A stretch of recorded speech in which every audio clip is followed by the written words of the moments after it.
Welcome to weekend business bulletin. It's your money.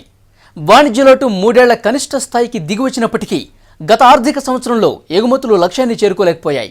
అంతకుముందు సంవత్సరంతో పోలిస్తే కేవలం 3.98% మాత్రమే పెరిగాయి. మరోపక్క కేంద్ర ప్రభుత్వం ఆంక్షల కారణంగా బంగారం, వెండి దిగుమతులు 40% తగ్గాయి. రాష్ట్రంలో ఎన్నికల ఫీవర్ మొదలైంది. అధికారమే లక్ష్యంగా ప్రధాన రాజకీయ పార్టీలు చాంతాడంత లిస్టుతో మేనిఫెస్టోలను ప్రకటించేశాయి. అమల్లో సాధ్యం కాని హామీలెన్నో ఇందులో ఉన్నాయి. రైతుల ఓట్లే టార్గెట్గా రుణమాఫీ స్కీమ్ను తెరపైకి తీసుకొచ్చాయి. గతంలో ఉన్న అనుభవాల దృష్ట్యా ఈ రుణమాఫీ సాధ్యాసాధ్యాలపై ఫోకస్ స్టోరీతో పాటు స్టాక్ మార్కెట్లపై విశ్లేషణ, 999 స్కీమ్ అనుసరించి ధనవంతులు ఎలా కావచ్చనే దానిపై మీ పర్సనల్ ఫైనాన్షియల్ అడ్వైజర్ వెల్త్ మేనేజ్మెంట్తో మీ ముందుకు వచ్చింది ఈ వీక్ ఎపిసోడ్. ముందుగా హైలైట్స్. రుణమాఫీపై హామీలు చేస్తున్న రాజకీయ పార్టీలు, అమల్లో సాధ్యం కాదంటున్న ఆర్థిక రంగ నిపుణులు, 5% పైగానే ఆర్థిక వృద్ధి రేటు, అంచనాలను ప్రకటించిన రేటింగ్ ఏజెన్సీలు, ఆర్థిక ఫలితాలు ప్రకటించనున్న కార్పొరేట్ కంపెనీలు, ఆచితూచి స్పందిస్తున్న స్టాక్ మార్కెట్లు,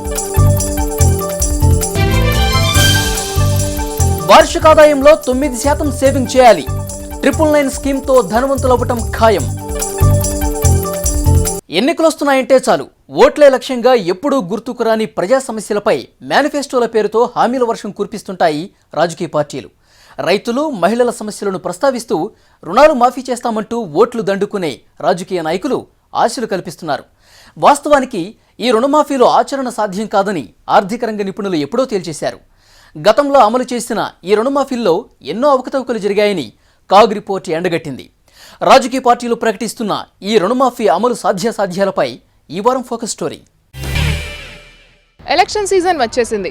ఓటర్లను ప్రసన్నం చేసుకోవడానికి రాజకీయ పార్టీలు అమలుకు సాధ్యం కాని ఎన్నో హామీలను గుప్పిస్తున్నాయి.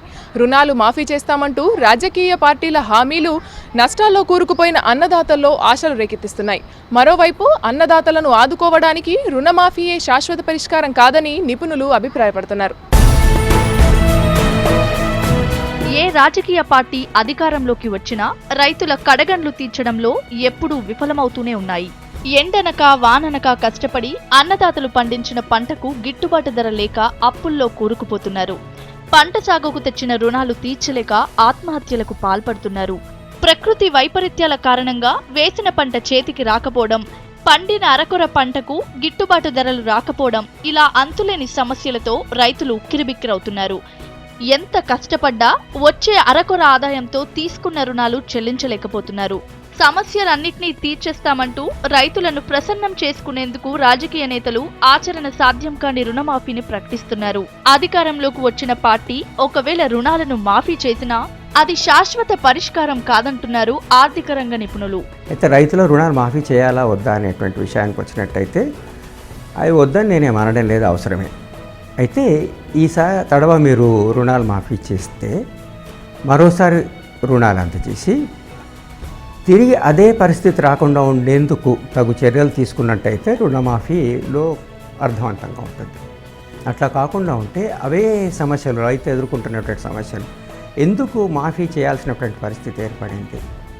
ఉత్పాదకాల వ్యయం పెరుగుతోంది, అంటే పెట్టుబడుల వ్యయం పెరుగుతుంది. రైతుకు పెట్టుబడుల వ్యయం పెరిగిన కారణంగా ఆయనకు వచ్చేటువంటి ఆదాయము వ్యయాల మధ్య వ్యత్యాసం కనుక మనం చూస్తే, ఉదాహరణకి మనం అర్జున్ సేన్ గుప్తా కమిటీ చెప్పిన విషయాన్ని కనుక చూస్తే 20-25 ఎకరాలు ఉన్నటువంటి రైతుకు వచ్చేటువంటి ఆదాయం మిగులు 5,600 రూపాయలు నెలసరి.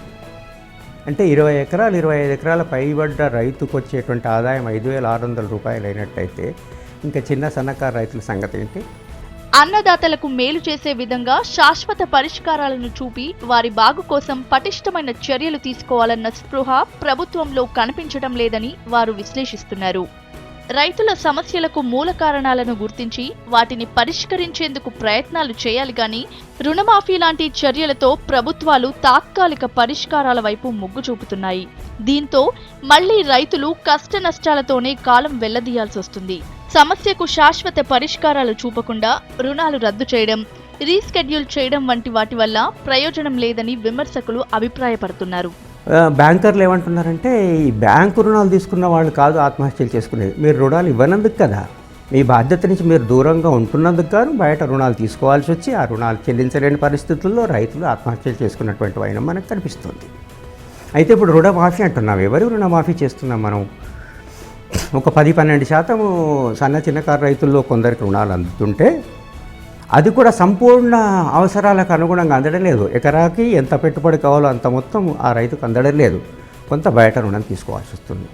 అంటే రుణాలు మాఫీ కనుక మీరు చేసినట్టయితే ఆ మాఫీ వల్ల ప్రయోజనం లేదు. ఒకటి, అందరు రైతులకు అందడం లేదు.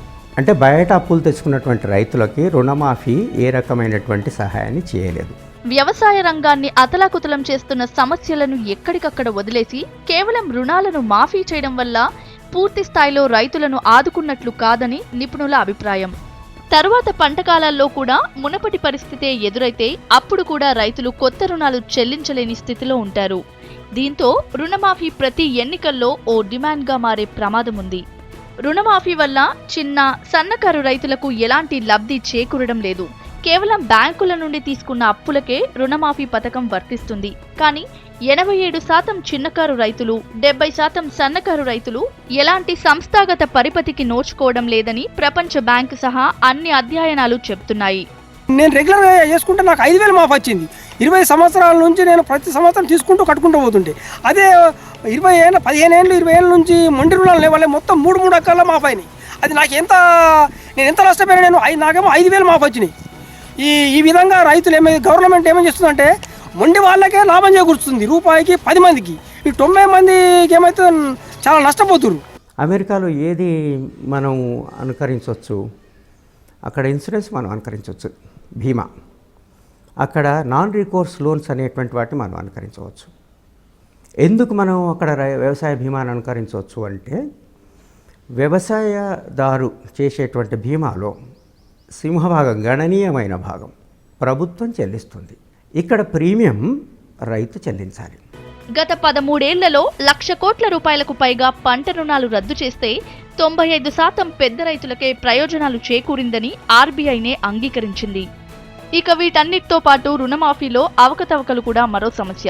కాగ్ రిపోర్ట్ ప్రకారం 2008 తర్వాత మొత్తం 62,000 కోట్ల రూపాయల రుణమాఫీ అమలైతే దానిలో సుమారు 23% మేర నిధుల్లో అవకతవకలు జరిగాయని గుర్తించారు. వీరిలో 8.5% రైతులు కానివారున్నారు. దాదాపు 9 కోట్ల రూపాయల మేర నకిలీ ఖాతాల్లో చేరాయి. 61,000 ఖాతాల్లో 20,000కు పైగా రైతులకు మాఫీ పత్రాలే ఇప్పటి వరకు ఇవ్వలేదు. ఇక 6% మంది అర్హులై కూడా రుణమాఫీ లబ్ధి పొందలేదని కాగ్ ప్రకటించింది. ఆచరణ సాధ్యంగానే హామీలు ఇవ్వడం వల్ల ఏమవుతుందంటే 100 మంది రైతులు సభ్యులుగా ఉన్నటువంటి సొసైటీ కావచ్చు, బ్యాంకు రుణాలు కావచ్చు, ఒక్కరిద్దరు మొండి పద్ధతిలో ఉన్న వాళ్ళకు న్యాయం జరుగుతుంది, మిగతా వాళ్ళకు న్యాయం జరగడం లేదు. కాబట్టి దీనివల్ల ఆ 90 మంది కట్టలేని పరిస్థితికి వస్తుర్రు. అలా కాకుండా ప్రజలను మంచి సంపన్నులను చేయడానికి, రైతులను సంపన్నులను చేయడానికి ఆలోచన చేయాలి. కానీ రైతులను అడక పద్ధతిలో అడక తినడానికి ప్రోత్సహించడం సరైన పద్ధతి కాదు. గొప్పలకు అమెరికాను అనుసరించే మన నేతలు అన్నదాతను ఆదుకునే విషయంలో అమెరికా అనుసరిస్తున్న నాన్ రీకో సిస్టమ్ను పాటిస్తే పంట నష్టపోయినా, తక్కువ దిగుబడి వచ్చినా, గిట్టుబాటు ధర రాకున్నా పంట రుణాన్ని మినహాయించే అవకాశం ఉంటుందంటున్నారు వ్యవసాయ రంగ నిపుణులు. కెమెరా పర్సన్ సీఎం రెడ్డితో శృతి, V6 న్యూస్, హైదరాబాద్. వరల్డ్ బ్యాంక్తో పాటు పలు రేటింగ్ ఏజెన్సీలు దేశ ఆర్థిక వృద్ధి రేటుపై అంచనాలను ప్రకటించాయి. ఈ వివరాలతో పాటు ఇతర బిజినెస్ వార్తలను ఇప్పుడు బ్రీఫ్గా చూద్దాం.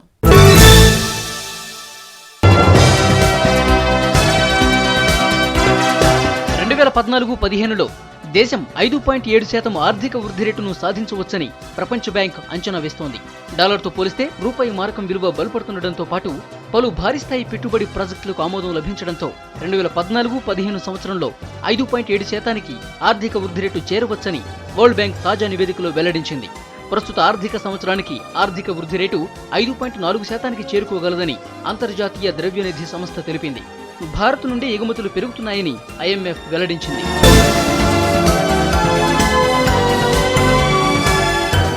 ప్రస్తుత ఆర్థిక సంవత్సరంలో భారత వృద్ధి రేటుపై పలు సంస్థలు అంచనాలు ప్రకటిస్తున్నాయి.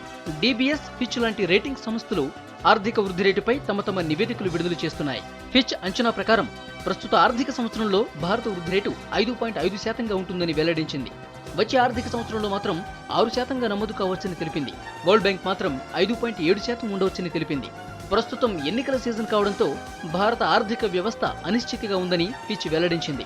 సంకీర్ణ ప్రభుత్వ ఆర్థిక విధానాల అమలుపైనే వృద్ధి రేటు ఆధారపడి ఉందని, బ్యాంకింగ్ రంగంలో మొండి బకాయిలు మరింత పెరిగితే ప్రతికూల రేటింగ్ వచ్చే అవకాశం ఉందని ఫిచ్ అభిప్రాయపడింది.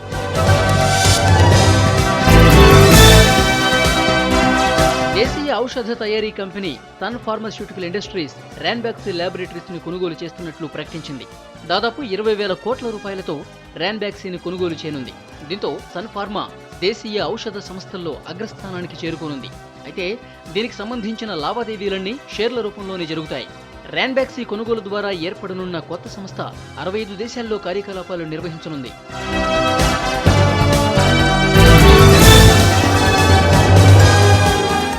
మారుతి సుజుకి భారీ స్థాయిలో తమ వాహనాలను వెనక్కి పిలిపించింది.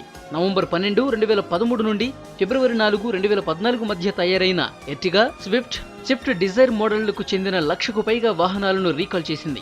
ఫ్యూయల్ నెక్ను సరిచేయడం కోసమే మారుతి ఈ నిర్ణయం తీసుకుంది. రీకాల్ చేసిన వాటిలో 42,481 డిజైర్, 47,237 స్విఫ్ట్, 13,593 ఎర్టిగా వెహికల్స్ ఉన్నాయి. విడిభాగంలో సమస్య కారణంగా ఇంధనం వాసన వచ్చే అవకాశం ఉండటంతో పాటు ఫ్యూయల్ ఆటో కటాఫ్ పైన లీకేజ్ అయ్యే ప్రమాదం ఉండటంతోనే రీకాల్ చేస్తున్నట్లు వెల్లడించింది. ఇప్పటికే ఈ మోడళ్లను తీసుకున్న వారికి డీలర్లు ఉచితంగా ఫ్యూయల్ నెక్ను మారుస్తారని మారుతి సుజుకి తెలిపింది.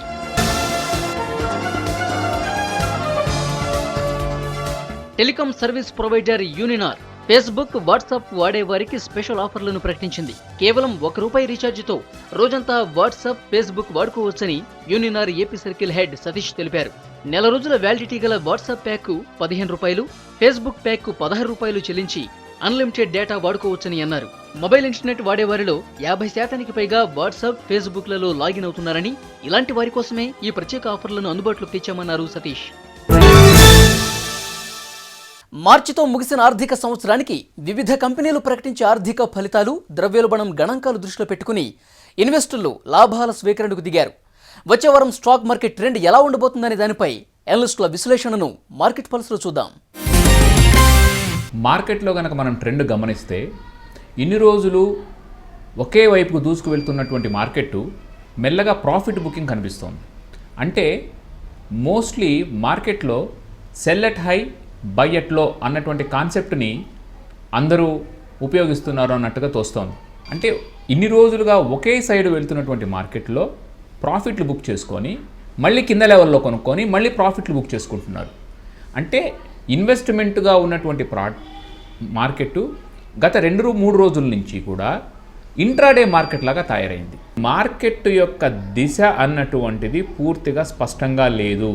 ఎలక్షన్స్ ప్రభావం వల్ల ఒక పర్టికులర్ గవర్నమెంట్ వస్తుందనో, ఒక పర్టికులర్ పర్సన్ వస్తారనో, లేకపోతే స్ట్రాంగ్ గవర్నమెంట్ వస్తారన్నటువంటి సంకేతాలతో ఊపందుకున్నటువంటి మార్కెట్ ఒక స్టేజ్లో స్థిరీకరణ జరిగి ఇక ముందుకు వెళ్ళాలా వెనక్కి వెళ్ళాలో తెలియక ఇంట్రాడే మార్కెట్ లాగా తయారైంది. ఇది సర్వసాధారణం. ఇది ప్రతిసారి కూడా ఇదే విధంగా మార్కెట్లో ఈ ఫ్లక్చువేషన్స్ అన్నటువంటివి జరుగుతుంటాయి. వచ్చే వారం మంగళవారం నాడు వచ్చేటువంటి ఇన్ఫోసిస్ రిజల్ట్స్ మార్కెట్ని కొద్దిగా దిశానిర్దేశం చేస్తాయేమో అనుకోవచ్చు. దీనికి తోడు వచ్చే వారము సుమారుగా 2 రోజులు, ఆ తర్వాత ఒక 2 రోజులు సెలవులు ఉండడము, F&Oని 24వ తేదీ నుంచి 23వ తేదీకి దాన్ని ముందుగా చేయడము, వీటన్నిటి వల్ల మార్కెట్లో ట్రేడింగ్ డేసే బాగా తక్కువైపోయాయి. కాబట్టి ఏదైనా ఒక కాల్ తీసుకోవాలన్నా, ఏదైనా ఒక లాంగ్ టర్మ్ స్ట్రాటజీ ఇంప్లిమెంట్ చేయాలన్నా చాలా కష్టతరంగా ఉంది. సో మార్కెట్లు ఇదే విధంగా sell at high, buy at low లెవెల్లోనే కంటిన్యూ అవుతూ ఉంటుంది. ఏది ఏమైనప్పటికీ మార్కెట్ 6,700కి నిఫ్టీ దిగే ఛాన్సెస్ కనిపించడం లేదు. సో వచ్చే వారంలో మార్కెట్ ట్రెండ్ 6,700, 6,850 మధ్యనే ఊగిసలాడవచ్చు. బ్యాంకింగ్ కౌంటర్లో ఒక 200 నుంచి 300 పాయింట్ల దాకా కరెక్షన్ కనిపించినప్పటికీ వెంటనే మళ్ళీ కొనుగోళ్ల మద్దతుతో మళ్ళీ బ్యాంకింగ్ ఆ 13,000 లెవెల్స్ దాటిపోతుంది. అంటే జాగ్రత్తగా గమనించండి, రిజల్ట్స్ను బట్టి మార్కెట్స్ యొక్క కదలికలు ఉంటాయి. ఆ పర్టికులర్ స్క్రిప్ట్లో కనుక ఒకవేళ రిజల్ట్స్ బాగా లేకపోతే, అంటే ఇన్ఫోసిస్లో ఊహించినటువంటి రిజల్ట్స్ కనుక లేకపోతే మార్కెట్ పడవచ్చు, కానీ బ్యాంకింగ్ నిఫ్టీ పెరిగి నిఫ్టీ మెయింటైన్ అవ్వచ్చు. అంటే ఓవరాల్గా కనుక గమనిస్తే నిఫ్టీ, బ్యాంక్ నిఫ్టీలో విపరీతమైనటువంటి ఎఫ్ఐఎస్ కొనుగోళ్లు కనిపిస్తున్నాయి. అంతేకాకుండా ఇంట్రాడే కొనుగోళ్లు, అమ్మకాలు కూడా కనిపిస్తున్నాయి. మార్కెట్ యొక్క దిశానిర్దేశం పూర్తిగా అవగాహన రావడం లేదు కాబట్టి, వచ్చే ట్రేడింగ్ డేస్ కూడా తక్కువ ఉన్నాయి కాబట్టి, ఈ ఏప్రిల్ మాసాంతం తర్వాతనే ఒక అవగాహన, అప్పటికి అన్ని రిజల్ట్స్ కూడా వచ్చి ఉంటాయి కాబట్టి మార్కెట్ యొక్క దిశానిర్దేశం పూర్తిగా తెలుస్తుంది. అంతవరకు ఈ 150 పాయింట్ల రేంజ్లోనే మార్కెట్ కదలాడుతూ ఉంటుంది. ఇన్వెస్టర్లు, చిన్న ఇన్వెస్టర్లు మార్కెట్కు పూర్తిగా దూరంగా ఉండడమే మంచిది. 9 లక్కీ నెంబర్. కాదనేవారు చాలా తక్కువే. 999 పద్ధతి పాటిస్తే ధనవంతులు కావచ్చంటున్నారు వెల్త్ అడ్వైజర్లు. అమెరికాను ఆర్థిక మన్యం నుంచి గట్టెక్కించేందుకు ప్రతిపాదించిన 999 స్కీమ్కు వ్యక్తిగతంగా ప్రతి ఒక్కరూ పాటించవచ్చంటున్నారు వెల్త్ అడ్వైజర్లు. ఈ 999 సంగతేంటో ఈ వారం వెల్త్ మేనేజ్మెంట్లో చూద్దాం. అమెరికా ప్రెసిడెంట్ నామినేట్ చేసిన హెర్మన్ కేన్ ఆర్థిక మాంద్యంలో కూరుకుపోయిన అమెరికాను గట్టెక్కించేందుకు 999 కాన్సెప్ట్ ని ప్రతిపాదించారు. ఇదేమిటంటే ఆదాయంలో 9% income tax, 9% business transaction tax, 9% federal sales tax వసూలు చేస్తే ఆర్థికంగా దేశం నిలదొక్కుతుందనేది ఆయన సిద్ధాంతం.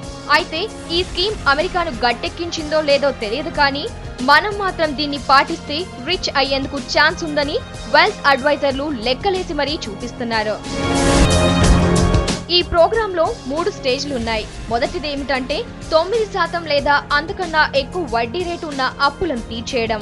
ఇప్పుడున్న వడ్డీ రేట్లు చూస్తే అన్ని 9%కి పైగానే ఉన్నాయి కదా అని అనుకుంటున్నారా? నిజమే, దీన్ని అంగీకరించక తప్పదు. సో ఈ రూల్ ని కొద్దిగా సవరించుకుందాం. అదేమిటంటే మీరు అవసరాల కోసం తీసుకున్న రుణాలపై చెల్లించే వడ్డీ రేటు కన్నా మీరు లాంగ్ టర్మ్ కి చేసిన రిస్క్ ఫ్రీ పెట్టుబడులపై వచ్చే వడ్డీ రేటు ఎక్కువగా ఉంటే ఆ వడ్డీతో రుణాలపై చెల్లిస్తున్న వడ్డీ భారాన్ని తీర్చేయాలి. లేదంటే ఇంట్రెస్ట్ లయబిలిటీ పెరుగుతుంది. ఇక రెండో స్టేజ్ ఏంటో చూద్దాం. ప్రతి ఒక్కరికి వ్యక్తిగతంగా కావచ్చు లేదా కుటుంబం కోసమైనా నెలవారీ ఖర్చులు ఉంటాయి. ఇందులో ఆహారానికి, ప్రయాణాలకు, ఇంటి రెంట్కు, అవసరమైన బట్టల కొనుగోలుకు, పిల్లల చదువులకు ఇలా తప్పనిసరి ఖర్చులు చాలానే ఉంటాయి. ఈ తప్పనిసరి ఖర్చుల జాబితా రాసుకొని మొత్తం ఎంతో లెక్క వేసుకోవాలి. 9 నెలలకు గాను కనీస అవసరాలకయ్యే ఖర్చు ఎంత ఉంటుందో అంత మొత్తాన్ని సమకూర్చుకునేందుకు ప్రణాళిక వేసుకోవాలి. లగ్జరీ, అనవసర లేదా వృధా ఖర్చులు పూర్తిగా తగ్గించుకొని వాటి ద్వారా కొంత మొత్తాన్ని సమకూర్చుకోవాలి. మిగతా దానికోసం మీ నెలవారీ ఆదాయంలో కొంత మొత్తాన్ని ఈ స్కీమ్ కి డైవర్ట్ చేయాలి. ఇది మొదట్లో కొంచెం ఇబ్బందికరంగా అనిపిస్తుంది. అయితే ఒకసారి డబ్బులు సేవ్ చేయడం మొదలు పెడితే ఆ సంతృప్తి మిగతా మొత్తాన్ని సమకూర్చుకోవడానికి ఉత్సాహాన్నిస్తుంది. 9 నెలలకు సరిపడా ఖర్చులని సమకూర్చుకోవడం కష్టమనిపిస్తే కనీసం 2-3 నెలలకు సరిపడా మొత్తాన్ని సమకూర్చుకునేందుకు ప్రయత్నించాలి. తరువాత దీన్ని 9 నెలలకు పెంచండి. ఇలా సమకూర్చుకున్న మొత్తాన్ని సులభంగా తీసుకునే సేవింగ్స్ బ్యాంక్ అకౌంట్లో కానీ ఫిక్స్డ్ డిపాజిట్లోనైనా జమ చేయాలి. దీన్ని చూసి మీ ఫ్రెండ్సో పక్కింటి వారో మిమ్మల్ని పిసినారి అని లేదా చచ్చేటప్పుడు సంపాదన వెంటేసుకుపోతావా, లైఫ్ ఎంజాయ్ చేయకపోతే కిక్ ఏముంటుందని ఎద్దేవా చేసేవారుంటారు. వాళ్ళ మాటలు పట్టించుకొని మీ స్కీమ్ ని విరమించుకోకండి. ఒకసారి మీ 999 స్కీమ్ పూర్తయితే మిమ్మల్ని విమర్శించిన వాళ్లే మెచ్చుకోవడమే కాక మీ స్కీమ్ రహస్యమేమిటో తెలుసుకునేందుకు ఆసక్తి చూపడం ఖాయం. జీవితంలో మీరు ఎదుగుతున్న కొద్దీ ఈ సూత్రాన్ని పాటిస్తూ పోతే మీ ఇంటికో ఇతర అవసరాల కోసమో తీసుకున్న రుణాలు సులభంగా చెల్లించేస్తారు. 999 ప్రోగ్రాంలో మూడో టిప్ ఏమిటంటే మీ కనీస అవసరాలకయ్యే ఖర్చులకు సరిపడా సేవింగ్స్ చేసిన తర్వాత మీ వార్షిక సంపాదనలో కనీసం 9% డబ్బును మీ రిటైర్మెంట్ తర్వాత అవసరాల కోసం సేవ్ చేయాలి. ఉద్యోగమో వ్యాపారమో చేస్తున్నప్పుడు సంపాదించేదంతా కుటుంబం కోసం ఖర్చు పెడతాం. అవసరమైతే రాత్రి పగలు కష్టపడతాం. కానీ వృద్ధాప్యంలో అవసరమైన ఖర్చుల గురించి ఆలోచించేవారు తక్కువ.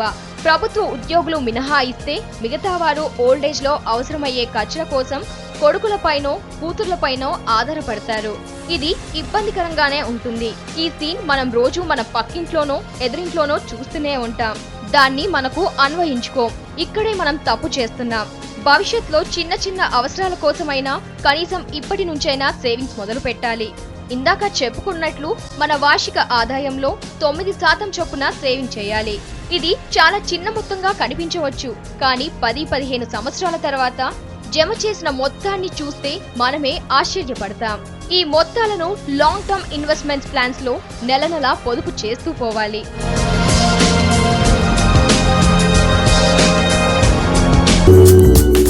భవిష్యత్తు మీద భరోసా పెరిగితే మీ జీవన ప్రమాణం కూడా పెరుగుతుంది.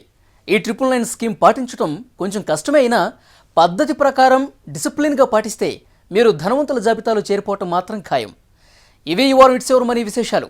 వచ్చే వారం మరిన్ని ఇంట్రెస్టింగ్ బిజినెస్ న్యూస్తో మళ్ళీ కలుద్దాం. Until then bye, this is Vali signing of.